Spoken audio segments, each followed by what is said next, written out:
ሰላምና ጤና በያላችሁበት ይድረሳችሁ ውድን የተከበራችሁ ቤተሰቦቻችን እንደምን አላችሁልን? ከሁለተኛው የዩቲዩብ ቻናላችን አዲስ ስፖርት ልዩ የተለያዩ ስፖርታዊ ጉዳዮችን ልናካፍላችሁ እነሆ ዛሬም በዕለተ ሐሙስ የምሳ ሰዓት የስፖርት የመረጃ ሰዓታችን በድጋሚ ተገናኘን። ስለምታደምጡን ስለምትከታተሉን ቆይታችሁ ከኛ ጋር ስለሆነ እጅጉን ከልብ አድርገን ነው የምናመሰግነው። በዛሬ ፕሮግራማችን የተለያዩ ስፖርታዊ ጉዳዮችን ወደ እናንተ እያደረስን ቆይታን እናደርጋለን። እናንተም ሀሳብ አስተያየቶቻችሁን ኮሜንት ቦክስ ላይ እያሰፈራችሁልን ቪዲዮአችንን ላይክ እያደረጋችሁ ከኛ ጋር ቆይታን እንድታደርጉ በአክብሮት እንጋብዛችኋለን። ሀሳብ አስተያየቶቻችሁን ጻፉልን፣ ቪዲዮአችንን ላይክ እያደረጋችሁ ጀምሩት። እንግዲህ የተለያዩ ጉዳዮችን እናነሳለን ከዝውውር ጉዳዮች ጋር በተያያዘ ትልልቆቹን ክለቦች ሰፋ አድርገን ዛሬም በዝውውር ጉዳዮቻቸው የምንመለከት ነው የሚሆነው። እስከ ፕሮግራማችን ፍጻሜ አብራችሁኝ እንድትቆዩ በአክብሮት ጋብዛለሁ። ፉአድ ባሩ ፕሮግራሙን እመራለሁ። ከመሸጋገሪያ በኋላ በድጋሚ ተመልሰን የምንገናኝ ይሆናል። አብራችሁኝ ቆዩ።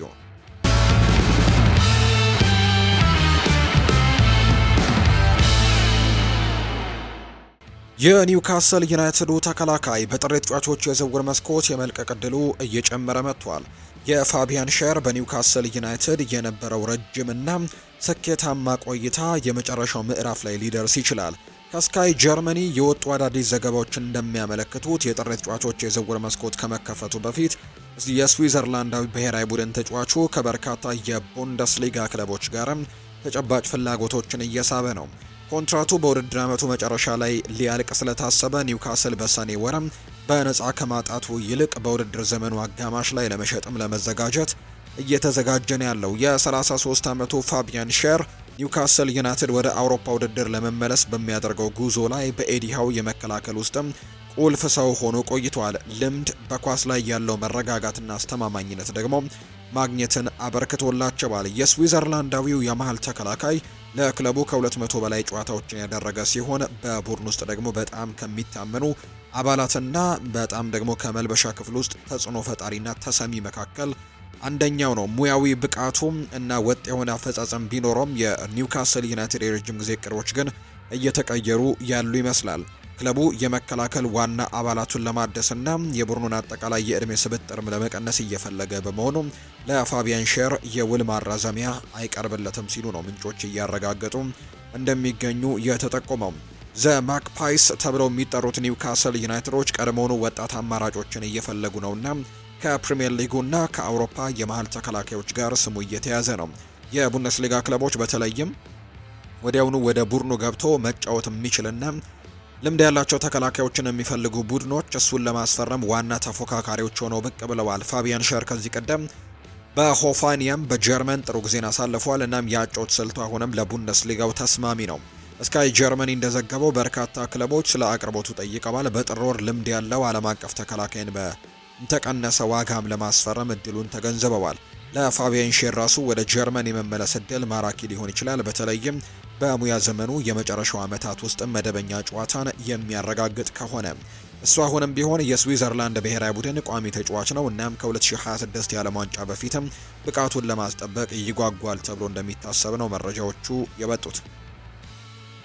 እንደ መረጃ ምንጮቹ ገለጻ ከሆነ የማንቸስተር ዩናይትዱ አማካይ ካሴሜሮ የወደፊት እጣ ፈንታው በጥር የዝውውር መስኮት ላይ እጅግ አስፈላጊ የሆነ መጥቷል። ብራዚላዊው አማካይ በፕሪሚየር ሊግ እርግጠኛ ያልሆነ የወደፊት እጣ ፈንታ ነው ያለው። ቀደም ሲል ቀለል ያለ የውል ሁኔታ ይመስል የነበረው ነገር አሁን ግን ከፋይናንስ፣ ከቡድን እቅድ፣ ከተጫዋች ምኞትና ከውጭና ከፕሪሚየር ሊጉ ባለው ከፍተኛ ፍላጎት የተነሳ ውስብስብ የሆነ የሂሳብ ሚዛን ጥያቄ ውስጥ ገብቷል። ኃላፊነቱን ከተረከበ ወዲህ በርካታ አንጋፋ ተጫዋቾችን ያነቃቃው ሩበን አሞሪም ካሴሜሮ እንዲቆይ የሚፈልገው ተጫዋች መሆኑን አጥብቆ ይናገራል። ፖርቱጋላዊው አሰልጣኝ ብራዚላዊውን በመሃል ሜዳና በእንዲሁ ደግሞ በኃይል አድርጎም ይመለከተዋል። ልምዱ፣ መረጋጋቱና ሙያዊ ብቃቱ ለወጣት የቡድን አጋሮቹ ምሳሌ የሚሆን ነው። በውስጥ በኩል ሩበን አሞሪም በተለይም በእንቅስቃሴው ብልህነት ጎልቶ በሚታይባቸው ከፍተኛ ጫና እንዲሁ ባለባቸው ግጥሚያዎች ላይ መዋቅር በመጠበቅም ካሴሜሮ ወሳኝ እንደሆነ ደጋግሞ አረጋግጧል። ሆኖም ግን በመጨረሻም ውሳኔው ከሩበን አሞሪም እጅ ውጪ ሊሆን ይችላል። የካሴሜሮ ውል በውድድር ዘመኑ መጨረሻ ላይ ያበቃልና ዩናይትድ ለአንድ ዓመትም የማራዘም አማራጭ ቢኖረውም ቦርዱ ግን ለመጠቀም እያመነታ ነው። በኢኒዮስ ስር ያለው የክለቡ የፋይናንስ ማሻሻያ ቅድሚያ የሚሰጠው የደሞዝ ክፍያን በመቀነስም እና ደግሞ በረጅም ጊዜና ከፍተኛ ደሞዝ ላይ ከሚገኙ አንጋፋ ኮከቦችም መራቅ እንደሆነ እየተነገረ ነው። በአሁኑ ጊዜ በኦልትራፎርድ ከፍተኛ ከፋዮች መካከል አንደኛው የሆነው ተከፋዮች መካከል ካሴሜሮን ለማቆየትም ከፈለጉ ከፍተኛ የደሞዝ ቅነሳን መቀበል ይኖርበታል። ይህንን ማመንታት ከውጭ ፍላጎት በር ከፍቷል። እንደ አልናስር ያሉ የሳዑዲ አረቢያ ክለቦች የ33 ዓመቱን ተጫዋች ለማሰብም ትልቅ የደሞዝ ፓኬጆችን እያዘጋጁለት ነው። ሜጀር ሊግ ሶከሮችም እንዲሁ በውድድር ውስጥ እንግዲህ ገብተዋል። የካሴሜሮ ዓለም አቀፋዊ ዝናና የላቀ ብቃት መሀል ሜዳው ላይ የተለያዩ ነገሮችን ሊለውጥ እንደሚችል ነው የሚታመነው። የሚገርመው ምንጮች እንደሚናገሩት ከሆነ ሁለት የፕሪሚየር ሊግ ቡድኖች ሁኔታውን በቀጥታ እየተከታተሉት ይገኛሉ። ዩናይትድ የማራዘሚያውን አማራጭ ይጠቀም እንደሆነ ወይስ በነፃ እንዲለቅ ይፈቅዱለት እንደሆነ ለማየት እየጠበቁ ነው። ይህ ሁሉ ውዥንብር ቢኖርም የካሴሜሮ ፍላጎት አሁንም በማንቸስተር መቆየት ነው። ከተማዋን ይወዳታል፣ ክለቡን ያደንቃል፣ እናም በሩበን አሞሪም ስር ለማበርከትም ብዙ ነገር እንዳለው ይሰማዋል። ሆኖም ግን በአሁኑ ደሞዙና ዩናይትድ ለመስጠት ፍቃደኛ በሆነው መካከል ያለው የፋይናንስ ልዩነት ግን የተወሳሰበ ጉዳይ እንደሆነ ነው መረጃዎቹ እየጠቆሙ የሚገኙት። አስተን ቪላ የሪያል ማድሪዱን አጥቂ ጎንዛሎ ጋርሲያን ለማስፈረም ፍላጎት አለው። የ21 ዓመት ወጣት የስፔኑ ክለብ ውስጥም ቋሚ የመሰለፍ ዕድልን ለማግኘት ሲታገል ቆይቷል። እናም ለዌስት ሚድላንዱ ክለብም እጅግ በጣም ጥሩ ግዢ ሊሆን ይችላል። ወደ ፕሪሚየር ሊጉ የመቀላቀል ዕድሉም ማስደሳች ይሆናል። በተለይ ደግሞ ቋሚ የመጫወቻ ዕድል ለመስጠት ከተዘጋጁም። ከፌጂያስ በወጣ ዘገባ መሰረት ሪያል ማድሪድ ከአስተን ቪላ ወደ 20 ሚሊዮን ዩሮ የሚጠጋ የዝውውር ጥያቄ ቀርቦለታል። እንደተዘገበው ከሆነ ሰንደርላንድ እና ወልቨርሃምፕተን ወንደረርስም ከስፔኑ ክለብ ጋር ግንኙነት አድርገዋል። የት እንደሚገባ የሚታይ ጉዳይ ነው። ጋርሲያ ብሩህ የወደፊት እጣ ያለው ድንቅ ተሰጥኦ ሲሆን ክለቡንም ከተቀላቀለ ለአስተን ቪላ ተጫዋችም ሆኖ ሊያድግ ይችላል። ይህ በእንዲህ እንዳለ በሪያል ማድሪድ ከፍተኛ ግምት የሚሰጠው ሲሆን እንደሱ ያለ አቅም ያለው ተጫዋችም በቀላሉ እንዲያጣ አይፈልጉም። በቀድሞ ውድድር ዘመኑ ጥራቱን አሳይቷል። ወደ ከፍተኛ ደረጃ የላሊጋ አጥቂነትም የማደግ አቅም አለው። ጋርሲያ ቀደም ሲል አስደናቂ ተብሎም ተሞካሽቷል። አስተን ቪላ በአጥቂ ክፍል ውስጥ የበለጠ ጥራትና የተጫዋቾች ብዛት ወይም ዴብዝ ያስፈልገዋል። እናም የ21 ዓመቱን ወጣት ማስፈረም ደግሞ ለነሱ እጅግ በጣም ጥሩ ኢንቨስትመንት ነው የሚሆነው። ወደፊት ኮከብ እንዲሆንም ሊያሳድጉት ይችላሉ ተብሎ ነው የሚታሰበው። ሁኔታው እንዴት እንደሚሻሻል ማየቱም አስደሳች ያደርገዋል። ጋርሲያ በሙያ ዘመኑ በዚህ ደረጃ ላይ በቋሚነት መጫወት አለበት። በልጅነት ክለቡ ወንበር ላይ መቀመጥም አይጠቅመውም። አስፈላጊውን የመጫወት እድልም ሊሰጡት ካልቻሉ መልቀቁ ለነሱ የተሻለ ይሆናል ተብሎ ነው የሚታሰበው። አስተን ቪላ በሚቀጥሉት ሳምንታት ዝውውሩን ሊያጠናቅቅ ይችል እንደሆነ የሚታይ ነው። አስተን ቪላ ለግብ ማስቆጠር በኦሌ ዋትኪንስ ላይ ከመጠን በላይ ጥገኛ ሆኗል። በአጥቂ ክፍል ውስጥም የበለጠ ድጋፍ ያስፈልገዋል። እናም ስፔናዊ አጥቂ ለነሱ ተስማሚ ሊሆን እንደሚችል ነው ግምቶች እየወጡ የሚገኙት። የአንደርሌክቱ አማካይ ናታን ደካት እንግዲህ ለቤልጅየሙ ክለብ ጥሩ ብቃትን እያሳየ ሲሆን የእሱ አፈጻጸም የከፍተኛ ክለቦችንም ትኩረት ስቧል። ከቲም ቶክ በወጣ ዘገባ መሰረት እንዳመለከተው ቶትናም ሆትስፐርስ፣ ብራይተን እና አስተን ቪላ እድገቱን እየተከታተሉት ነው። የ17 ዓመቱ ወጣት ብሩህ የወደፊት እጣ ፈንታ ያለው ድንቅ ተሰጥኦ ሲሆን ለሁለቱ የእንግሊዝ ክለቦች እጅግ በጣም ጥሩ ግዢ ሊሆን ይችላል። ቶትናም ተጨማሪ የቴክኒክ ብቃትና ፈጠራ ወደ ቡድኑ ለመጨመርም እየፈለገ ነው። ቤልጅማዊው ጠቃሚ ግዢ ሊሆንላቸው እንደሚችልም ያምናሉ። እሱ እጅግ በጣም ጥሩ ቴክኒክና ራዕይ ያለው፣ በመጨረሻም የሜዳ ክፍል ላይ እድሎችን ለመፍጠርና ስፐርስ ጥልቀት ያላቸው የመከላከል መስመሮችን ሰብረው እንዲገቡም ይረዳል። ደካት በዚህ የውድድር ዘመን 10 ግብ ላይ አስተዋጽኦ አድርጓል። በተመሳሳይ አስተን ቪላም እሱን እየተከታተለው ነው። ለቡባካር ካማራ ተስማሚ የረጅም ጊዜ አጋር ሊሆን እንደሚችል ያምናሉ። ከሁለቱ ክለቦች መካከል የትኛው እሱን ማስፈረም ጥያቄ ይዞ እንደሚመጣ ማየቱ አስደሳች ይሆናል። ጉርሻዎችን ጨምሮ ወደ 31 ሚሊዮን ፓውንድ አካባቢ ሊያስወጣው ይችላል። ቶተንሃምና አስተን ቪላ የሚጠይቀውን ዋጋ ለመክፈልም የገንዘብ አቅም አላቸው። የተዘገበው ክፍያ ደግሞ በአሁኑ ጊዜ ውድ ሊመስል ቢችልም ተጫዋቹ ገና 17 ዓመቱ ነው። እናም ኢንቨስትመንቱን ለማጽደቅም ብዙ ጊዜ እንዳለው ነው የሚነገረው። ይህ በእንዲህ እንዳለ የጀርመኑ ሻምፒየን ባየር ሚኒክም ተጫዋቹን ለማስፈረም ፍላጎት አለው። እናም ከአማካዩ ወኪሎች ጋርም መደበኛ ውይይቶችን ቀድሞውኑ ጀምሯል። ስፐርስ ስምምነቱን ለመጨረስ ከፈለገም በፍጥነት መንቀሳቀስ ይኖርበታል። ለወደፊቱ ጠንካራ ቡድን ለመገንባት ያላቸው ፍላጎትን አሳይተዋል። እናም በቅርብ ዓመታት ውስጥም ጎበዝ ወጣት ተጫዋቾችን በማምጣትም ጥሩ ውጤት አግኝተዋል። ቤልጅማዊውን ለማስፈረም ስምምነት መፍጠር ይችሉ እንደሆነ ማየቱ አስደሳች ያደርገዋል ተብሎ እንደሚታሰብ ነው መረጃዎች አሁን ላይ እየወጡ የሚገኙት። ቶትንሃም ሆትስፐርስ የሞናኮን አጥቂ ማግነስ አክሊቺዮስን ለማስፈረም የአጥቂ ክፍሉን ለማሻሻልም እየፈለገ ነው። ከቲም ቶክ የወጣ ዘገባ እንዳመለከተው በዚህ ሳምንት በሀገር ውስጥ ቡድን ወይም ኢንተርናሽናል ዲዩቲ ውስጥም እያለ ያሳየውን ብቃት ይከታተሉት ነበር። ተጫዋቹ ለሀገሩ ከዩክሬን ጋር በተደረገው ጨዋታ ተሰልፎ የነበረ ሲሆን የቶትንሃም ተወካዮችም እሱን በቅርበት ለመመልከት ቦታው ላይ ተገኝተው ነበር። ሪፖርቱ እንደሚያመለክተው እንደ አውሮፓውያኑ አቆጣጠር በ2026 ለማስፈረም ከሚፈልጓቸው ተጫዋቾች አንደኛው እሱ ነው። ስምምነቱን ለማሳካትም የዝውውር ጥያቄ ይዘው ይመጡ እንደሆነ የሚታይ ነው የሚሆነው። የ23 ዓመቱ ወጣት ብሩህ የወደፊት እጣ ያለው ጎበዝ ተጫዋች ሲሆን በሰሜን ለንደኑ ክለብም እጅግ በጣም ጥሩ የረጅም ጊዜ ኢንቨስትመንት ሊሆን ይችላል። በመጨረሻው የሜዳ ክፍል ተጨማሪ ፍጥነት፣ ቅልጥፍናና ያልተጠበቀ ጨዋታም ያስፈልጋቸዋል። አክሊቺዮስ ስለነሱ ጥራት ያለው ግዢ እንደሚሆን ጥርጥር የለውም።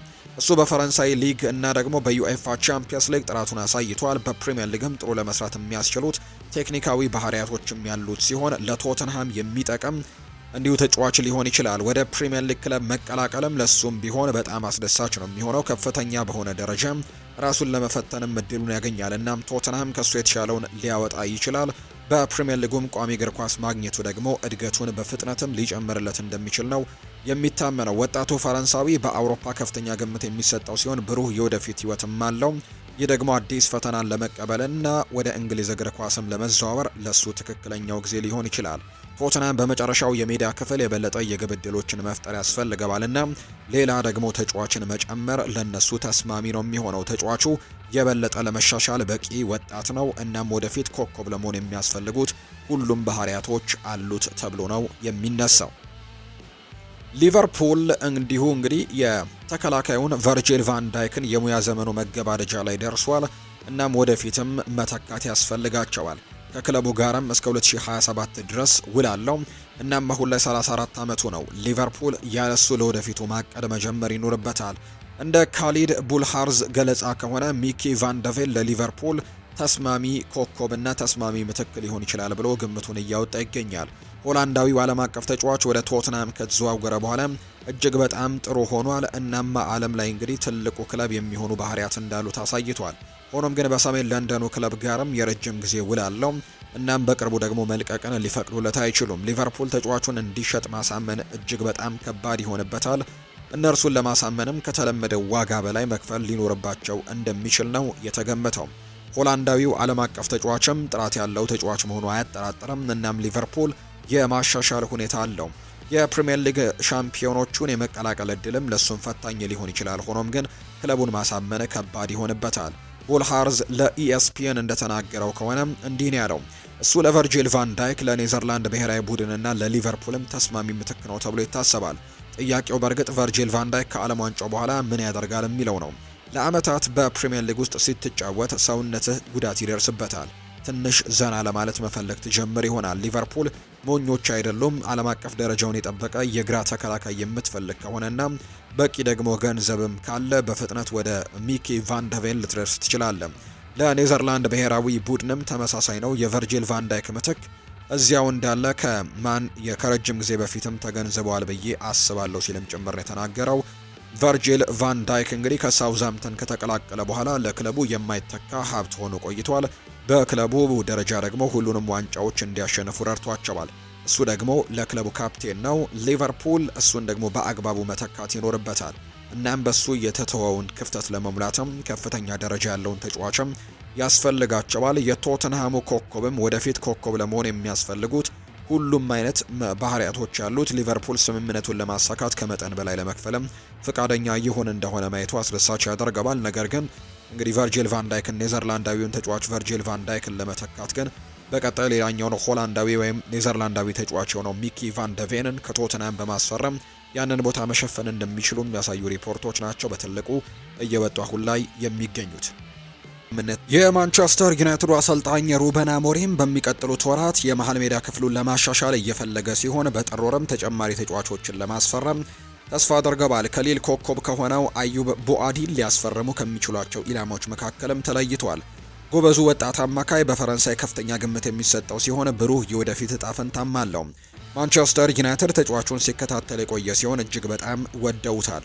ሆኖም ግን ሌሎች ክለቦችም በወጣቱ ላይ ፍላጎት አላቸው። ማንቸስተር ዩናይትድ ስምምነቱን ማጠናቀቅ ይችል እንደሆነ ማየቱ አስደሳች ያደርገዋል። ለወደፊቱ ቡድን ለመገንባት እየፈለጉ ሲሆን በርካታ ወጣት አማካዮችም በትኩረታቸው ስር ይገኛሉ። ዲን ጆንስ ለቲም ቶክ ሲናገርም በአሁኑ ጊዜ ማንቸስተር ዩናይትድ የመሃል ሜዳውን ለማጠናከር ትንሽ እየተቸገረ እንደሆነ እናውቃለን። ምክንያቱም ዋና አማራጮቻቸውን ማስፈረም አስቸጋሪ ሆኖባቸዋል ሲልም ጭምር ነው የተናገረው። ይህ ደግሞ ለጊዜው ያን ያክል አስፈላጊ ያልሆነ ነገር ነው። ነገር ግን ለረጅም ጊዜ እቅድ ግን የሚስማሙ ሌሎች ተጫዋቾችን እንዴት እንደሚመለከቱ እያሰብኩኝ እንድቆይ አድርጎኛል ብሏል። ከእነዚህ ውስጥ አንደኛው አዩብ ቡአዲ አንደኛው ሲሆን እሱን በእውነትም ይወዱታል። እናም ደግሞ ብዙ ጊዜ ተመልክተውታል። ሌሎች ክለቦችም እሱን ለማስፈረም ፍላጎት እንዳላቸው ያውቃሉ። እናም በጥር ወር ደግሞ አንድ ሰው ለሱ ጥያቄ ሊያቀርብም የሚችልበት ደረጃ ላይ እየደረሰ ነው። ዩቬንቱስ በቅርበት እየተመለከተው ነው። እናም ደግሞ ይህ ዩናይትድን ቶሎ ውሳኔ እንዲወስንም ሊያስገድደው ይችላል ተብሎ ነው የሚታሰበው። የፈረንሳይ ከ21 ዓመት በታች ብሔራዊ ቡድን ተጫዋች ለሊል ጠቃሚ ተጫዋች ሆኖ ራሱን ያረጋገጠ ሲሆን በእንግሊዝ እግር ኳስም ስኬታማ የመሆን ችሎታ አለው። በከፍተኛ ደረጃ ለመወዳደር የሚያስችሉ ቴክኒካዊ ባህሪያቶች ያሉት፣ ነገር ግን በፕሪሚየር ሊጉ ስኬታማ ለመሆንም ከፈለገ በአካላዊ ብቃቱ ላይም መስራት ያስፈልገዋል። ማንቸስተር ዩናይትድ ለሱ ለመክፈልም ፍቃደኛ ይሆን እንደሆነ ማየቱ አስደሳች ያደርገዋል። ከፈረንሳዩ ክለብ ጋርም እስከ 2027 ድረስ ውላለው ማንቸስተር ዩናይትድ በተመጣጣኝ ዋጋ ለማስፈረምም ተስፋ ያደርጋል። የ18 ዓመቱ ወጣት ወደ ወደ ፕሪሚየር ሊጉ ለመዘዋወርም ሀሳቡ ሊስበው ይችላል። ለሱ ደግሞ አስደሳች ፈተና ነው የሚሆነው። እናም በከፍተኛ ደረጃ ራሱን ለማረጋገጥ ይፈልጋል። ማንቸስተር ዩናይትድም በዓለም ላይ ካሉ ታላላቅ ክለቦች አንደኛው ነውና እሱን የመቀላቀል እድሉ ደግሞ ለነሱ አስደሳች ይሆናል ተብሎ እንደሚጠበቅ ነው መረጃዎች እየወጡ የሚገኙት። የሊቨርፑሉ አማካይ ዶሚኒክ ሶቦስላይ ከቅርብ ሳምንታት ወዲህ ከሪያል ማድሪድ ጋር ስሙ እየተነሳ ነው። የ25 ዓመቱ ሃንጋሪያዊ ተጫዋች በዚህ የውድድር ዓመት እንግዲህ ለሊቨርፑል እጅግ አስደናቂ ሆኖ ታይቷል። እናም ሪያል ማድሪድ እሱን ለማስፈረምም ፍላጎት እንዳለው ነው የሚነገረው። ይሁን እንጂ ሊቨርፑል ተጫዋቹን የመልቀቅ ፍላጎት የለውም እና በአዲስ ውል ለማቆየትም ተስፋ ያደርጋሉ። ቀድሞውኑ በአዲስ ኮንትራት ዙሪያ ከመጀመሪያ ድርድሮች ከፍተዋል። እናም ሁለቱም ወገኖች ስምምነት ላይ መድረስ ይችሉ እንደሆነ ማየቱ አስደሳች ያደርገዋል። በከፍተኛ ደረጃ መወዳደር ከፈለጉ ምርጥ ተጫዋቾቻቸውን ማስቀጠል አለባቸው።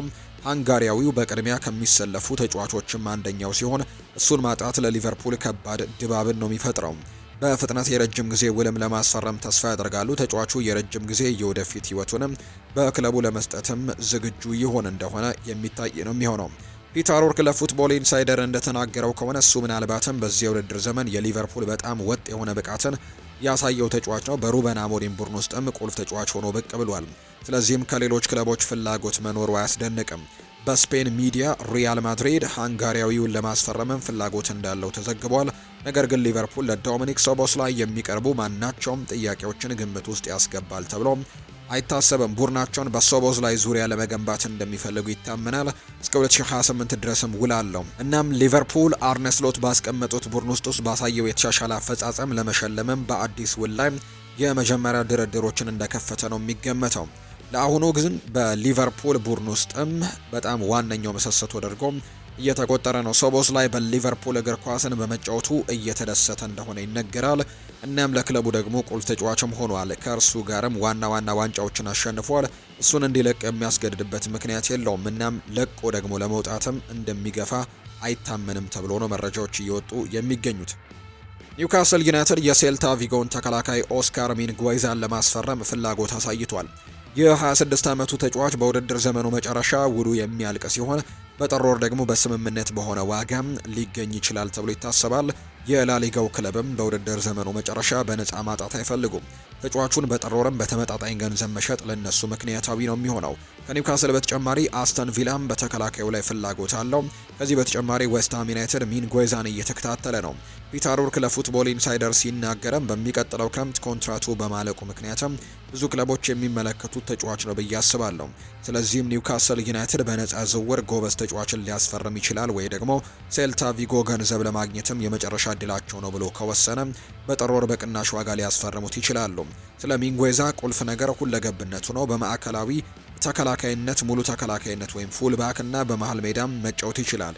ይህ ደግሞ በጣም ማራኪ የሚያደርገው ባህሪያቶቹ ናቸው። ሚንጉዌዛ በሁለቱም የሜዳ ክፍሎች እንዲሁም ደግሞ በመሃል ተከላካይነትም ጭምር ለመስራትም የሚያስችል በቂ ሁለገብነት አለው። እሱ ለኒውካስል በጣም ጠቃሚ ግዢ ሊሆን ይችላል። በርካታ ውድድሮች ላይም ጥሩ ለመሆን ጥልቅ ቡድን ያስፈልጋቸዋል። እንደ ሚንጉዌዛ ያለ ደግሞ ሁለገብ ተጫዋችም ዋጋ ያለው ሊሆን እንደሚችል ነው የሚገመተው። የውል ሁኔታውን ከግምት ውስጥ ሲገባ በተመጣጣኝ ገንዘብ ሊገኝ ይችላል። ኒውካስል ስምምነቱን ለማሳካት የተቻለውን ሁሉ ማድረግም ይኖርበታል። ለኬራን ትሪፒየ ጥራት ያለው የረጅም ጊዜ አማራጭ ያስፈልጋቸዋል። እናም ደግሞ የላሊጋው ኮከብ ተስማሚ ይሆናል ተብሎ ነው የሚታሰበው።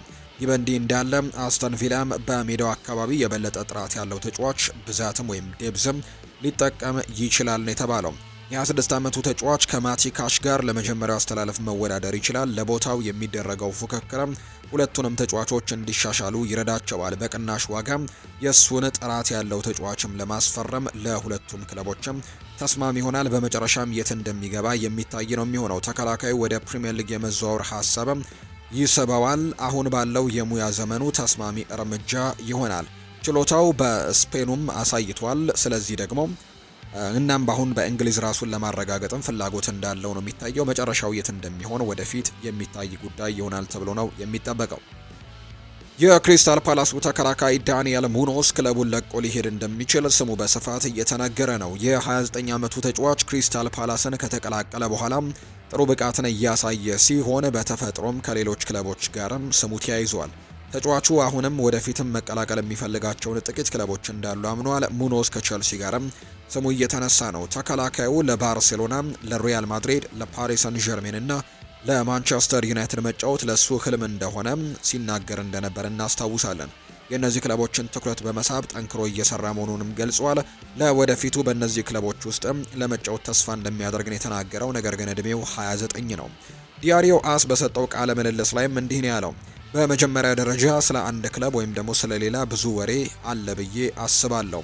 እኔ ግን ከጠየቃችሁኝ ከነዚህ ክለቦች ውስጥም ከአንዱ መጫወትን ህልሜ ነው። ባርሴሎና፣ ፓሪስ ሰን ዠርሜን፣ ሪያል ማድሪድ ወይም ማንቸስተር ዩናይትድ በእነዚህ ክለቦች ብጫወት ህልሜ ነው። እኔ ወደዚህ እየሰራሁ ይመስለኛል። እዚያም ደግሞ መድረስ ህልሜ እንደሆነ አውቃለሁ። የእነዚህን ክለቦች ትኩረትንም ለመሳብ በየቀኑ እየጣርኩ እገኛለሁ። ማንቸስተር ዩናይትድ በቅርብ ጊዜ ውስጥም ራሱን ለማስፈረም እንግዲህ ይወስን እንደሆነ ማየቱ አስደሳች ያደርገዋል። በመከላከል ክፍል ውስጥ ተጨማሪ የተጫዋቾች ብዛት ወይም ዴብዝ ሊያስፈልጋቸው ይችላልና የ29 ዓመቱ ተጫዋችም በአጭር ጊዜ ውስጥ ለነሱ ጠቃሚ ግዢ ሊሆን እንደሚችል በርካቶች ግምቶቻቸውን እየሰጡ ይገኛሉ። በፕሪሚየር ሊግም ጥራቱን እንዲሁ ያረጋገጠ ተጫዋች እንደሆነ ይታወቃል። ለክሪስታል ፓላስ በጣም ጥሩ የሚባሉ ጊዜያቶችን እያሳለፈ እንደሚገኝ የምናውቀው ጉዳይ ነውና በፕሪሚየር ሊጉ በጣም ጥሩ ተጫዋች እንደሆነ እያሳየ ይገኛል። ለትልቅ ክለብም የመጫወት የሚያስችል ድንቅ ብቃት እንዳለው ደግሞ ምንም ጥርጥር የሌለው ጉዳይ ነው። ሆኖም ክሪስታል ፓላስ እንደሱ ያለ ተጫዋችን በቀላሉ እንዲለቅ አይፈልጉም። ለነሱ ደግሞ አስፈላጊ ተጫዋችና ለመሸጥም የማይፈልጉት አይነት ተጫዋች ተደርጎ ነው እንዲሁ የሚወሰደው። በተለይ ወሳኝ የሚባሉ ተጫዋቾቻቸውን ባለፈው የዝውውር መስኮቶች እየለቀቁ ይገኛሉ። ሚኬል ኦሊሴን ለባየር ሚኒክ ሰጥተዋል። ኤቢሪሽ ኢዜን በዚህ የክረምት ተጫዋቾች የዝውውር መስኮት ለአርሰናል ሰጥተዋል። በቀጣይ ደግሞ አደም ዋርተን ሊለቃል ተብሎ የሚጠበቀው ነው። ማርክ ጉሂም በነፃ ሊለቅባቸው የሚችለው ሌላኛው ተጫዋች እንደሆነ ይታሰባልና ዣን ፊሊፕ ማቴታም ከመልቀቅ ጋር ስሙ እየተነሳ ነው። ስለዚህ ሌላኛው ዳንኤል ሙኖዝን መልቀቅ ደግሞ ቡድኑን እንደማፍረስ ይቆጥሩታል ክሪስታል ፓላሶች። ስለዚህ ይህንን ነገር ላለማድረግ ፍላጎት እንዳላቸው ነው እየተገለጸ የሚገኘውና ይህንን ነገር ማድረግ አይፈልጉም። ሁኔታው እንዴት እንደሚሻሻል የሚታይ ይሆናል። ተጫዋቹ ግን በሙያ ዘመኑ በከፍተኛ ደረጃ ላይ ይገኛልና አሁን ይህንን አዲስ ፈተና ለመቀበልም ለሱ ትክክለኛው ጊዜ እንደሆነ ይታመናል። 29 ዓመቱ ነው አሁን ላይ። ስለዚህ በእግር ኳስ እንግዲህ ጥቂት ጊዜያቶች ብቻ ነው በትልቅ ደረጃ መጫወት የሚችለውና ያንን ነገር በቶሎ ማግኘት የሚፈልግ ከሆነ ቶሎ ውሳኔዎችን መወሰን እንደሚኖርበትና ቶሎ እንግዲህ የሚፈልጋቸውን ትልልቅ ክለቦች አሁን ጥያቄ እያቀረቡለት የሚገኙ ትልልቅ ክለቦች ያሉና እነሱን ክለቦች ሊቀላቀል እንደሚገባ የሚያሳዩ መረጃዎች ናቸው በትልቁ እየወጡ የሚገኙት። ቶተንሃም ሆትስፐርስ ጃፓናዊውን ዓለም አቀፍ ተጫዋች ታኬፉሶ ኩቦን ለማስፈረም በተከታታይ ስሙ ሲነሳ ቆይቷል። የ24 ዓመቱ ተጫዋች በላሊጋው ክለብ ሪያል ሶሴዳድ ጥሩ ብቃትን ያሳየ ሲሆን በፕሪሚየር ሊጉም ጥሩ ውጤት ለማምጣት የሚያስችል የቴክኒክ ብቃት አለው። ቶተንሃም በመጨረሻው የሜዳ ክፍል ተጨማሪ ቅልጥፍናን ሊጠቀም ይችላልና ጃፓናዊው ዓለም አቀፍ ተጫዋችም ለማስፈረም ይወስኑ እንደሆነ የሚታይ ነው። እንደ ፒት አሩርክ ገለጻ ከሆነ ተጫዋቹ ወደ 52 ሚሊዮን ፓውንድ ሊያስወጣም ይችላል። ይህ ደግሞ ርካሽ ግዢ አይሆንም። እናም ቶተናም ለመክፈል ዝግጁ ይሆኑ እንደሆነ የሚታይ ነው። የታኬፉሶ ኩቦ ስምም ከአርሰናል ጋር ተያይዟል። እርሱ እንግዲህ እንዲህ አለ። ከዓመታት በፊት ከቶተንሃም ከሊቨርፑል እንዲሁም ከአስተን ቪላ ጋር ወደ ፕሪምየር ሊግ ለመዘዋወር በተደጋጋሚ ስሙ ሲነሳ ቆይቷል። ለሪያል ሶሴዳድም በጣም ጥሩ ብቃትን ያሳየ ወጣት ተጫዋች እንደሆነ ጭምር የሚታወቀ ጉዳይ እንደሆነ ነው በርካቶች የሚያነሱትና ታኬፉሶ ኩቦም በበርካቶች የሚታይ አይነት ተጫዋች እንደነበር የምናስታውሰው ጉዳይ ነውና የ24 ዓመቱ ተጫዋች ለላሊጋው ክለብ ሪያል ሶሴዳድ በጣም ጥሩ የሚባሉ እንቅስቃሴዎችን ሲያደርግ እንደነበር የምናስታውሰው ጉዳይ ነው። ፕሪሚየር ሊጉ ላይ ደግሞ ጥሩ ነገሮችን ማድረግ የሚችል ቴክኒካል ብቃት እንዳለውም ነው በርካቶች የሚያነሱት። ፒተር ኡርክ ሲናገርም ተጫዋቹ ወደ 52 ሚሊዮን ፓውንድ ሊያስወጣ ይችላል። ይህ ርካሽ ግዢ በጭራሽ ሊሆን አይችልም። እናም ቶተንሃም ለመክፈል ዝግጁ የሆኑ እንደሆነ ደግሞ የሚታይ ነው የሚሆነው።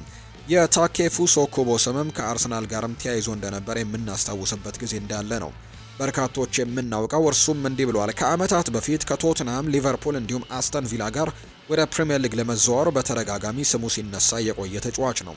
ለሪያል ሶሴዳድ በጣም ጥሩ ብቃትን ያሳየ ምርጥ ወጣት ተጫዋች ነው። ስለዚህም ከፍተኛ የአውሮፓ ክለቦች ጃፓናዊውን ዓለም አቀፍ ተጫዋችም እየተመለከቱ መሆናቸው የሚያስደንቅ አይደለም። በኮንትራት ውስጥ የዝውውር ማቋረጫ አንቀጽ አለው። ስለዚህም ቶትንሃም ደግሞ በጥር ወር ሊያስፈርመው ከፈለገም ቀላል ይሆናል። 52 ሚሊዮን ፓውንድ በምንም መለኪያ ርካሽ ዝውውር አይደለም። ለዚህ ደግሞ ቶትንሃም በታኬፉሶ ኩቦ ላይ ያለው ፍላጎትን ለማጠናከር ከፈለገም ይህ ከግምት ውስጥ የሚገባ ነው። ጃፓናዊው ዓለም አቀፍ ተጫዋችም እንግዲህ በመሀል ላይም ቢሆን በጎንም እንግዲህ በክንፍ መስመር ላይም መስራት የሚችል ድንቅ ሁለገብ ተጫዋች ነው። ስምምነቱን ለማጠናቀቅ ከቻሉ ለቶተንሃም ጠቃሚ ሀብት ሊሆን እንደሚችል ይገመታል። በተለያዩ ቦታዎች ላይም የመሰለፍ ችሎታው ተጨማሪ አቅምንም ይሰጠዋል ተብሎ ይታሰባል። ከዚህም በላይ ደግሞ ጃፓናዊው ዓለም አቀፍ ተጫዋችም ማስፈረም በንግድም ረገድ በጣም ይረዳቸዋል ተብለዋል። ሶን ሂዩንግሚን እንግዲህ ለአመታት በማግኘታቸው ከፍተኛ ጥቅም አግኝተዋል። ታኬፉሶ ኩቦን ደግሞ ወደ ቡድኑ መጨመር ያንን ክፍተት ለመሙላትና ቶትናም ከኤዥያ ገበያ የሚያገኘውን ገቢም ከፍ ለማድረግ ይረዳዋል ተብሎ ነው የሚታሰበው። ተጫዋቹ ክለቡን እንዲቀላቀል ማሳመን አስቸጋሪ ላይሆን ይችላል። ለመክፈል ዝግጁ የሆኑ እንደሆነ ደግሞ የሚታይ ጉዳይ እንደሆነ ነው በርካታ ዘገባዎች አሁን ላይ እየወጡ የሚገኙት። ውድና የተከበራችሁ ቤተሰቦቻችን ከሁለተኛው የዩቲዩብ ቻናላችን አዲስ ስፖርት ልዩ ለዛሬ ያዝንላችሁ አዳዲስ ስፖርታዊ ጉዳዮቻችን እነዚህን ነው የሚመስሉት። ስላደመጣችሁን፣ ስለተከታተላችሁን፣ ቆይታችሁ ከኛ ጋር ስለነበር እጅግ ከልብ አድርገን እናመሰግናችኋለን። ፏድ ባህሩ የዛሬውን ፕሮግራም እየመራው ከእናንተ ጋር ቆይታን አድርጌያለሁ። በቀጣይ ፕሮግራሞቻችን ሌሎች ስፖርታዊ ጉዳዮችን፣ ሌሎች አዳዲስ መረጃዎችን አካተን በድጋሚ ተመልሰን የምንገናኝ ይሆናል። ስላደመጣችሁኝ ከልብ አድርጌ ያመሰገንኩኝ። መልካም ጊዜ መልካም ቀንም እንዲሆንላችሁ ነው በአክብሮት የምመኝ።